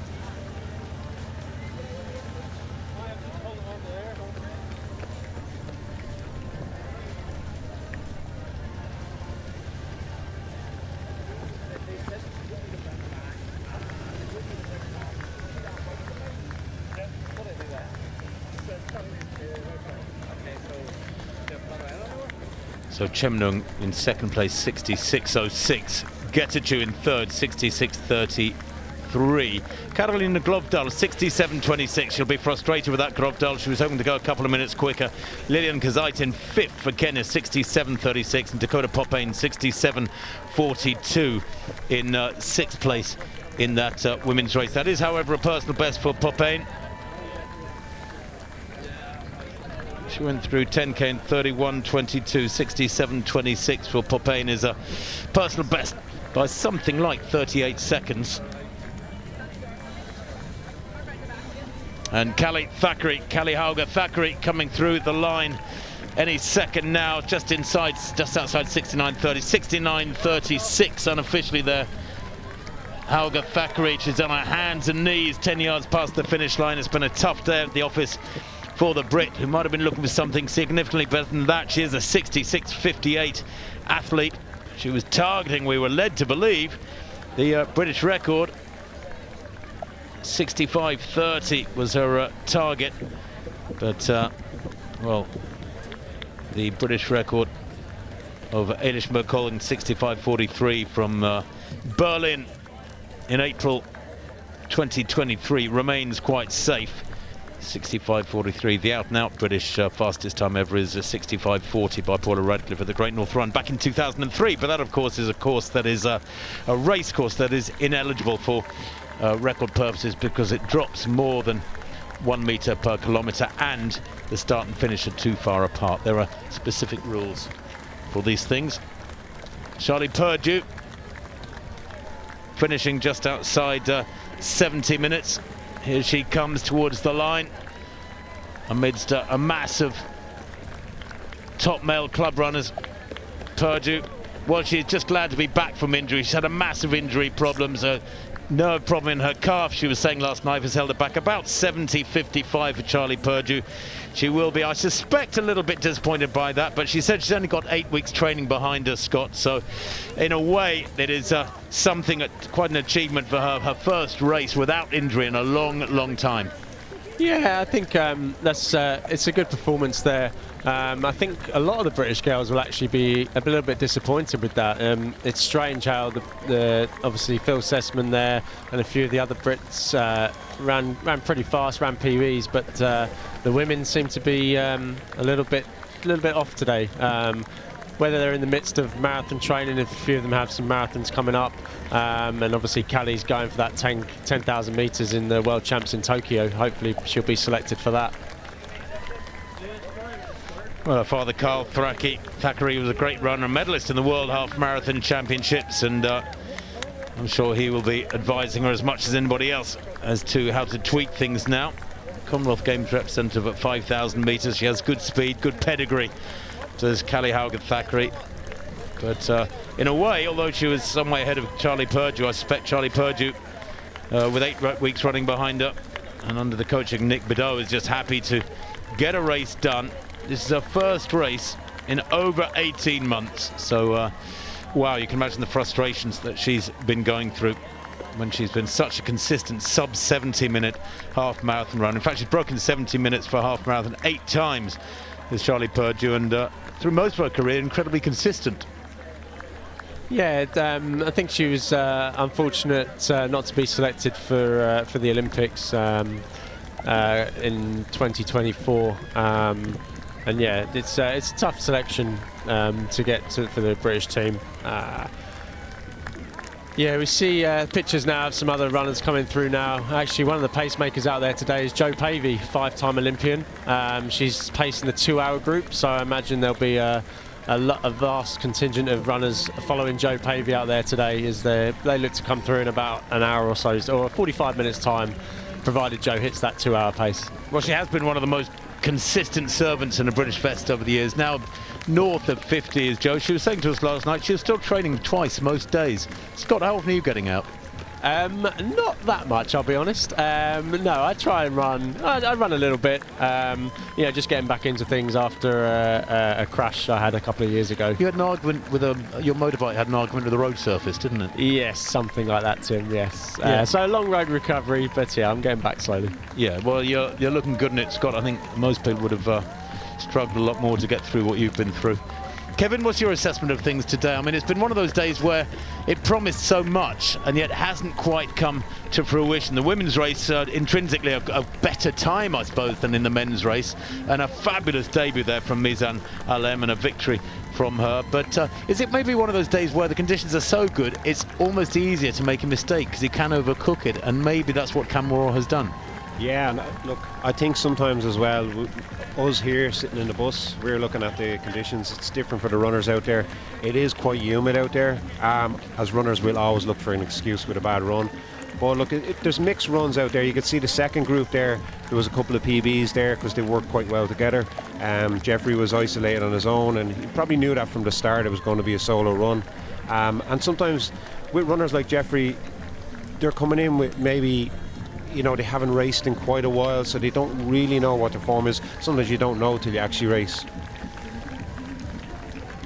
Yeah, no, it's a good point actually about the humidity, because up here on this top deck of this bus it was like a sauna a few minutes ago, and we realised we could open the windows. But yeah, it's a warm morning. It's clouding over now. If anything, that'll make it even more humid. There's still not much breeze about. Yeah, I'm looking through there. I can see some really good club runners. I've had chats with before the race, and a lot of them maybe are 4 or 5 minutes down.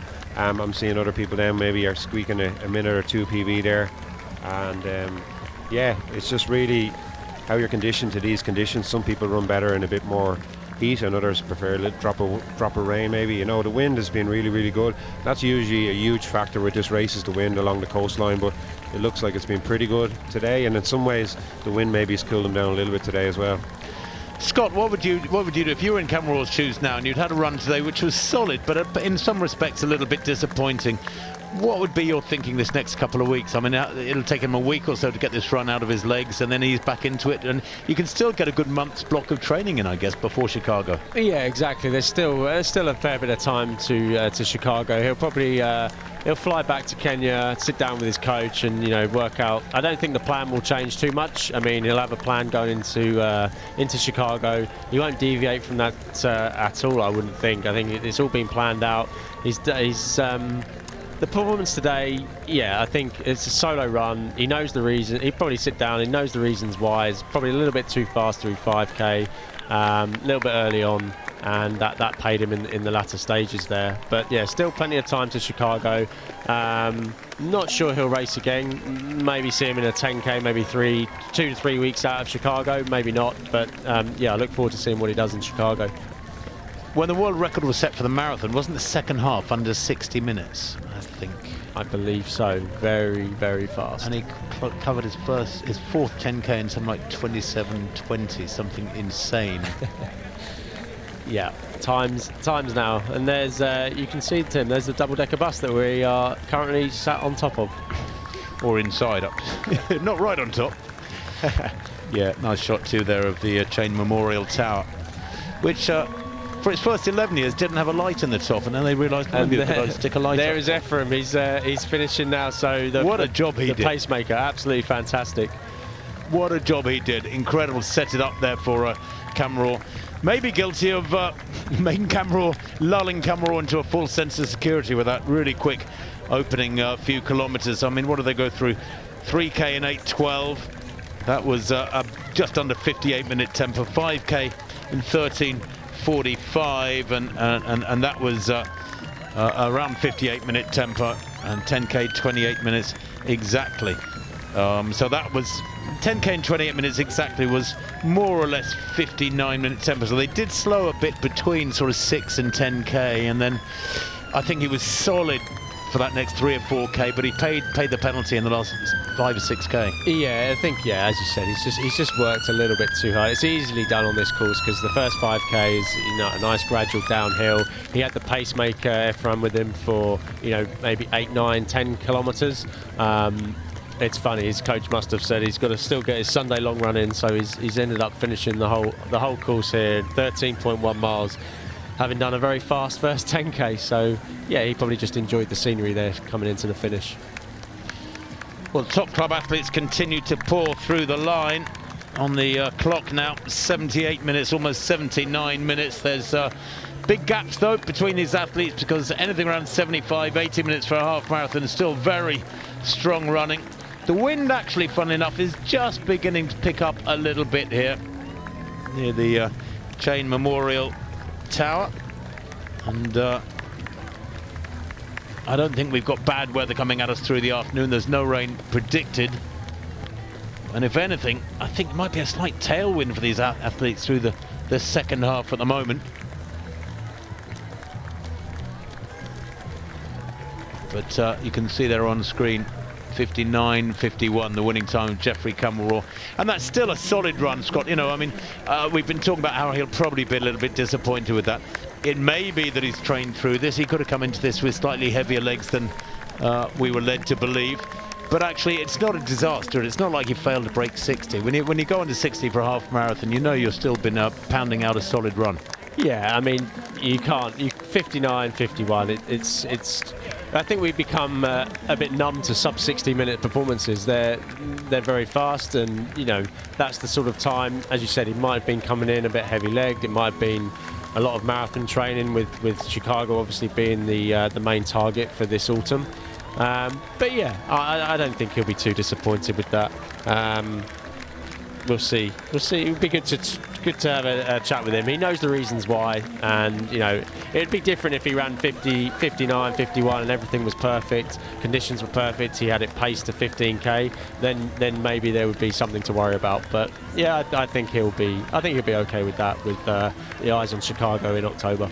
It's the 4th year running that this race has produced a sub 60-minute winning time on the men's side. Last year in terrible winds and rain, Alex Matata of Kenya running 59.46. That was special. Yahuwah Law likewise 65.31 last year. And that winning time in the women's race today by Alem, 65.38. So it was just looking, yeah, it's been broken a few times that time, but it's quicker than Fikir won in 2023, 66.44 that year. So I suppose in sort of comparison terms, that 65.38, about the same as the 59.51 of Condor, don't you reckon? You compare it with the world record. I mean, the world record on the women's side, of course, is slightly bonkers. It's 62.52 by Letisene Bet-Gide back in 2021 in Valencia. It was only her half marathon debut too. Yeah, I mean, as we spoke about earlier, your debut, you kind of got nothing to lose. You can go out there and you know, sometimes surprise yourself with what you can do out there. But yeah, 65.38. I don't think she'll be too disappointed. I'm actually just trying to see if we can see any of the elites still hanging around just past the finish line to see their reactions, or if there's any smiles at all. See if they are happy with their performances. Looks like they've all off for their warm downs or straight back to the hotel for maybe a spot of lunch. But yeah, I don't think she'll be too disappointed. But looks like there's some big gaps in that women's race there, just as we see the results on the screen there. But yeah, as I said earlier, it'll be interesting to speak to some of the ladies to see what happened out there, see if it was the conditions, or maybe they're just at that stage of training with more focus on other races coming up. It's an interesting point actually about the humidity that Kevin made, because Grovdal normally super consistent. She's European champion at the half marathon from Rome last year. She won in Gothenburg back in May in 68 minutes and bits, and Grovdal today in 4th place in just outside 67 minutes, Kevin. I mean, again, it's a solid performance, but it's when you're a couple of minutes down on what you hope for, you sort of go back to the drawing board. And do you sit down with your athletes when they've had good, bad, indifferent performances as a coach and analyse their performances? Yeah, I think sometimes you got to look at the overall results and look at, you know, from the top down. Sometimes you can't judge by one particular person. Like, you know, the winning time today, yeah, we expected Jeffrey to go a little bit quicker, so he probably is a little bit disappointed, but like Scott said, it depends where he's at within his training. He might ease down for this race as much as some other athletes would. And then we've got some other athletes, you know, either preparing maybe for Valencia later in the year, you know, like Charlotte Purdue. They're just trying to test the water, see where the fitness is at. So yeah, like, I'll always sit down and kind of say, look, we were pushing for a PB. Did we get it? Did we not? You know, some athletes are maybe not looking for a PB. They're maybe just looking for a good run, a solid run, and use it like as a workout. Charlie Purdue finishing 8th in that race today, just outside 70 minutes. I think she'll be pleased with the fact that she's got round the course. Just looking for Amy Louise Neal. She's an experienced half marathon runner, finishing in 9th place today. Yeah, 12 minutes down on Camwar, so what, she was just outside 70 minutes as well, just outside 71 minutes. Neil, the former European indoor champion at 3,000 metres, did that back in 2021. What a storming run that was. She's a 68-minute half marathon runner, though. That was in last March in New York on what is not a quick course, so she might have been hoping for something a little bit quicker today, the Wakefield athlete. But again, it's all feedback. And I think she is planning a marathon, isn't she, Amy Louise Neal? I'm not sure if it's Chicago or one other, but she has got a marathon planned. One or two athletes is again seeing shot coming back on the return journey through the Black Arch are reduced to walking.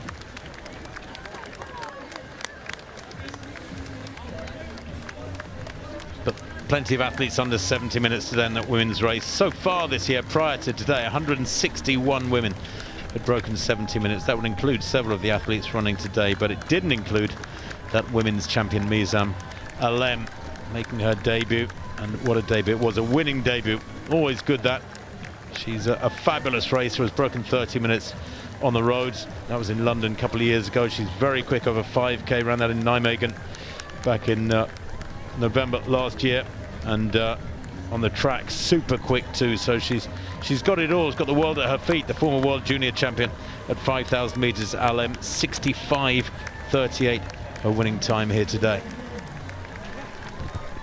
As we just look through those women's results, and I'm just trying to spot Rose Harvey, who I know is here. Hopefully nothing too untoward has happened to her, or maybe she was injured there. So I don't see Rose in the results. So yeah, just we'll try and find out what happened to her here.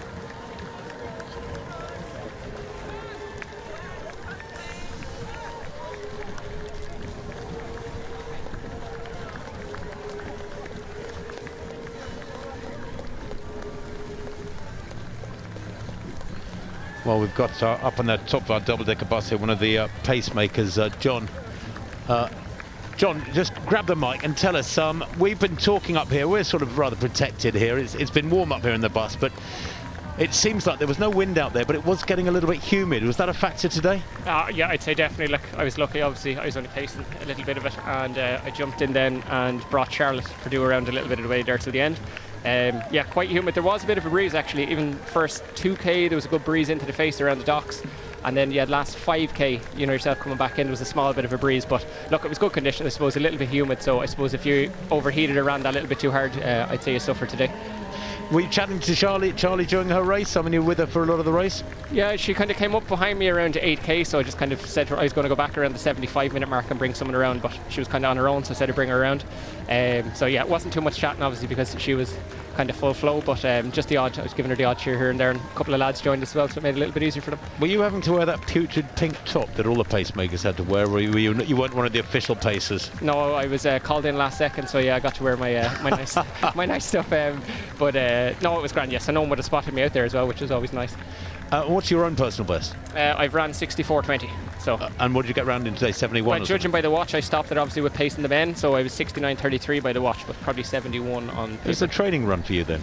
Yeah, well, I had a long run today, so it built the tempo. I was going to say you can go around race again. into the. So hold on, you'd run 10k or something before the race started here, you mean? Or? No, I paced the elite men to the first 3k, so I think we were 8:11 or 8:12 at 3k, and then stopped for a minute and a half, and then just got going again. When you say a long run, you've only done 21k, you can go out and do another 10k now. I have another 10 minutes left to finish my hour 45, so it's not yeah, too bad. I think you should. Go on off with you. Cheers, guys. Thanks a lot, John.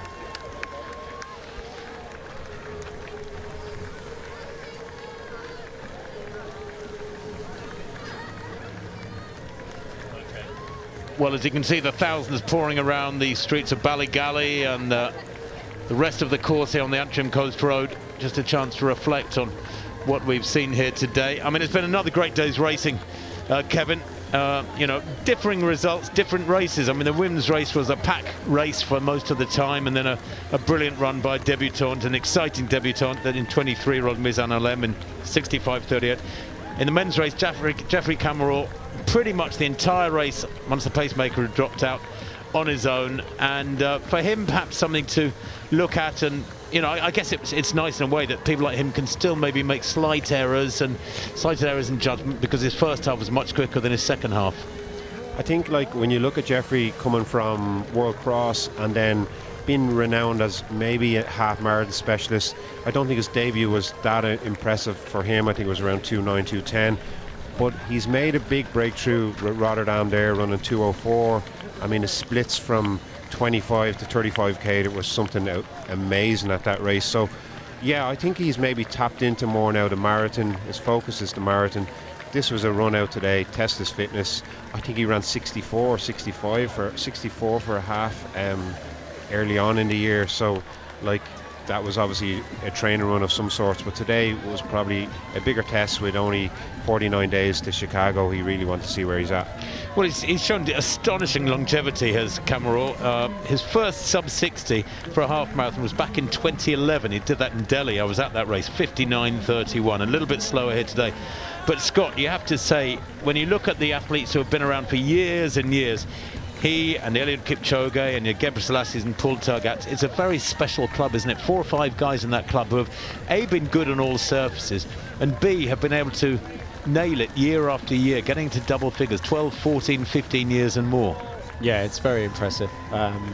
I think, you know, he's obviously started off as a youngster doing cross country, and I think he enjoyed the cross country. He's obviously very successful, and then as you get a little bit older, sort of late 20s, early 30s, you do naturally progress to the marathon, and it's always nice for them to dip down into the shorter distances, you know, to the 10Ks and the halves, before focusing, you know, fully on the marathon. The marathon is one of those events, though, it's a lot of training required, and you can't really duck into a lot of other races during that marathon, you know, that 10 to 12 week marathon preparation time.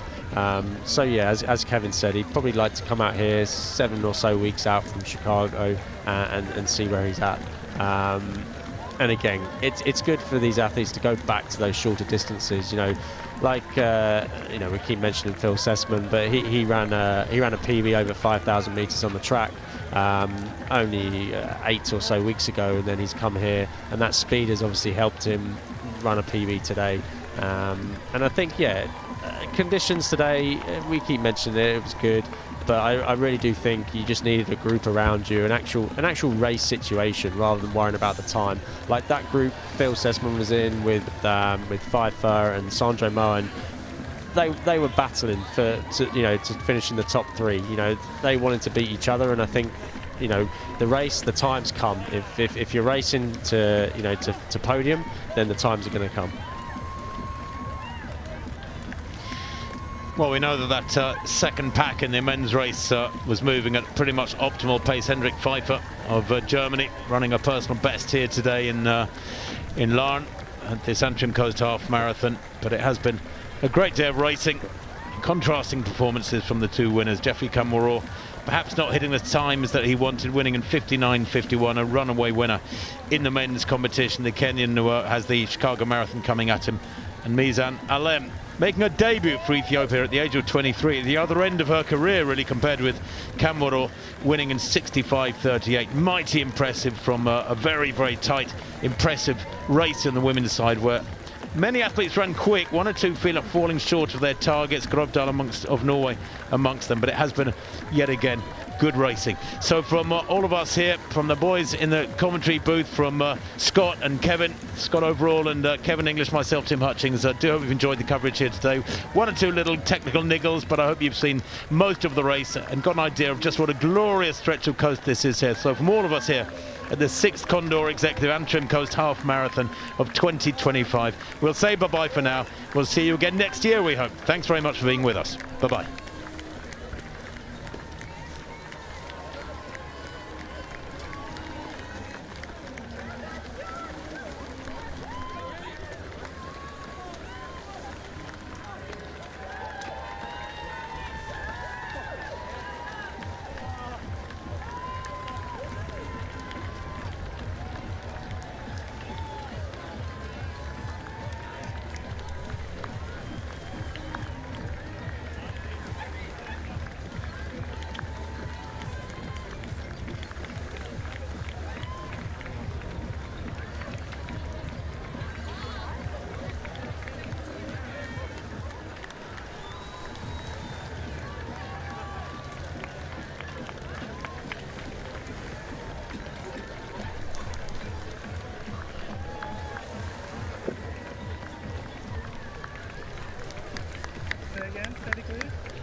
you going to hear about it?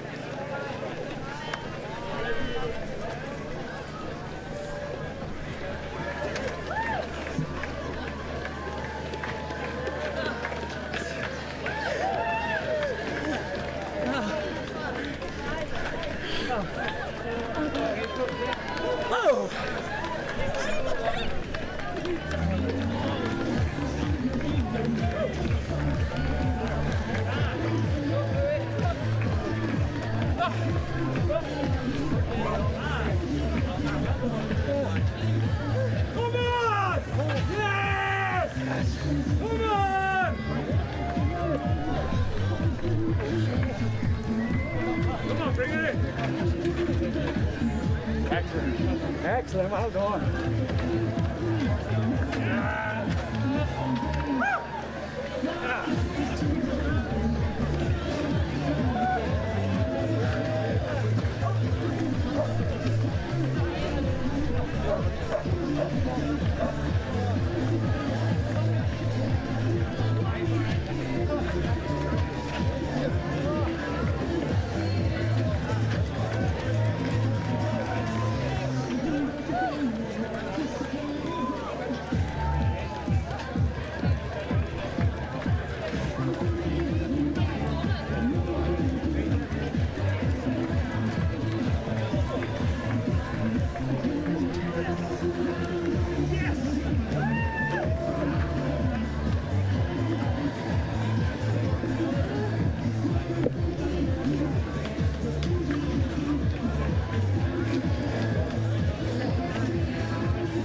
Steady.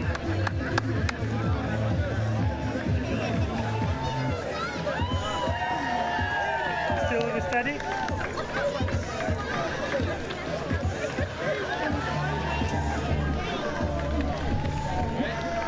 Okay, okay.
you're onto your hamstrings.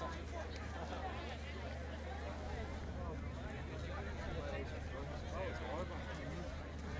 There's a back way up before we reached that tunnel where we were in the sun. Oh man. I thought, man, I looked at this sun with I know. I'm not gonna lie, I was nearly walking that point. I actually did walk me down the hill. That was warm, man. There's army food and really good.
Ellie. Ellie.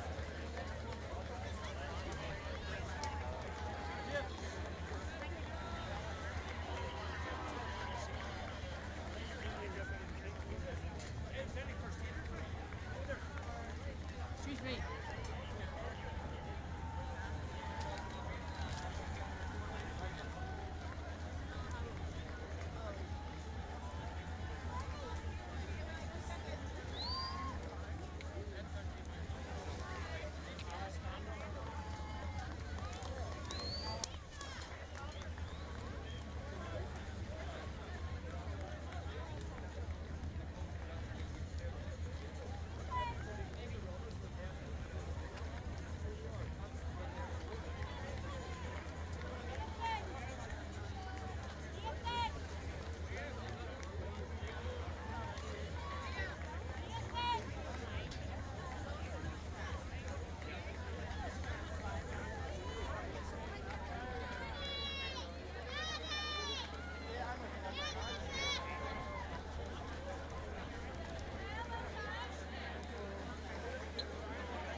Hello. I'll give you a wee second if you don't mind.